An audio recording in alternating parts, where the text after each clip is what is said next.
আজ থেকে 4-5 মাস আগে যখন আশমিকের কথা শুনেছিলাম তখন থেকে ইচ্ছা ছিল ওর জন্য আমার সময় ও সামর্থ্য মতো আমিও আমার গ্রাম থেকে টাকা সংগ্রহ করে ওর বাবা মার হাতে দিয়ে আসবো। অবশেষে কালকে সকালবেলা থেকেই কাজটা শুরু করে ফেলেছি। যদিও আগের দিন স্কুলে আমি বলেছিলাম এইসব বিষয় নিয়ে, স্কুলেও স্টুডেন্টরা সবাই টাকা দিচ্ছে, আজকে সেই টাকাগুলো তুলতে যাব। ব্যানার তো আগেই করে এনেছিলাম, কালকে সকালবেলা শুধু একটা ভার কিনলাম। তারপরে আমাদের যে মেন বাজার বটতলা, সেখান থেকে কিছু টাকা কালেক্ট করলাম কালকে। সত্যি কথা বলতে আমার গ্রাম যে কতটা ভালো সেটা আমি কালকে ওইটুকু টাইমেই বুঝতে পেরেছি। সবাই সাহায্য করেছে, যে যেভাবে পেরেছে।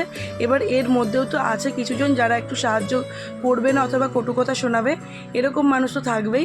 তো সেইগুলো আমাদের ফেস করতে হয়েছে, কিন্তু যাই হোক ওইটুকু জায়গার মধ্যে ভালো রেসপন্স কালকে আমরা পেয়েছি। আমি ভেবেছিলাম ঠিকই, তবে আমার এই পুরো আইডিয়াটা দিয়েছিল আমার পিসির মেয়ে, আমার পম্পাদি।